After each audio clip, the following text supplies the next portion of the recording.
Hi, everyone. Just wanted to update you on what's happening with LifeHouse as this country and the world is facing the COVID-19 virus, the COVID-19 virus, and just the different things the government has put in place to try to limit the spread of this virus.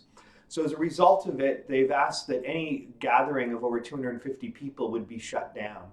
As well, the Peel District School Board is going to be shutting down their schools for 3 weeks. And so our permits have been canceled for the next 3 weeks at the school board.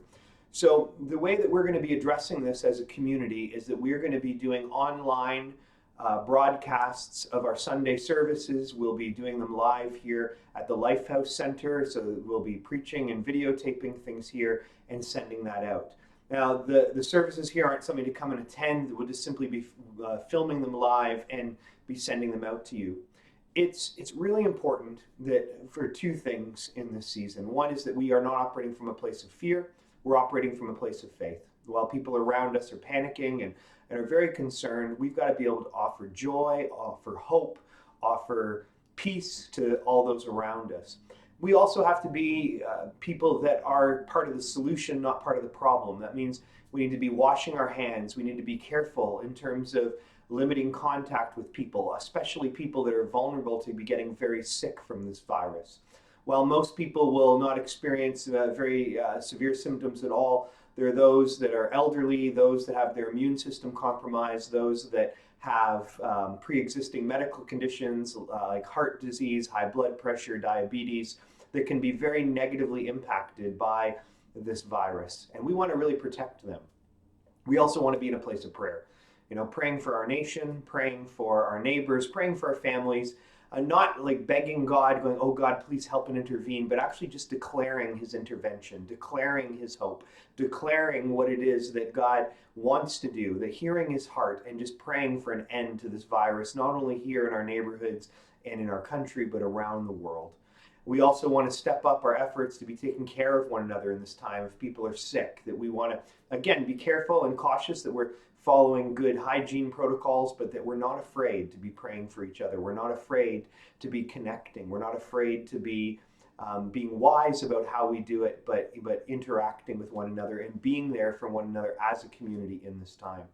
This is a time for the church to rise up. It's a time for us to be the church, to be the light to the world, to be the bearers of hope to all those around us, to not be living in a place of fear, but a place where we know that we have a big God. I recommend that you read Psalm 91. It's such a beautiful psalm and just declares that God's victory in these situations, and that those of us that are following him, we can put our faith and our trust in him in these times of difficulties and times of trouble. There's so much panic around the world in terms of talk of now recession, stock markets crashing, people panic buying. It's crazy out there in the stores. But we don't have to live in this place of fear. We don't have to live in a place of panic. We just need to live in a place of hope.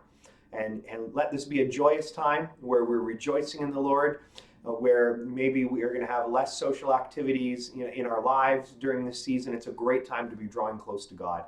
Great time to be just as a family, if you studying the Bible together, to be listening to different podcasts or watching different things, but more than anything, just drawing close to God, drawing in intimacy with him.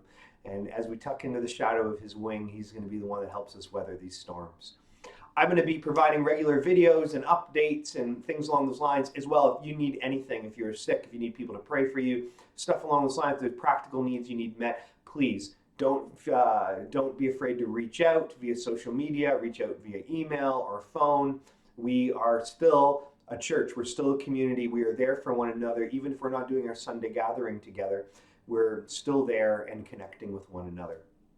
Things like life groups, things along those lines, they are smaller gatherings. We're just going to be taking this stuff day to day. We want to really, again, be wise in how we do things, wise in what we're doing and how we're gathering together, so that we're not giving this virus an opportunity to spread through us.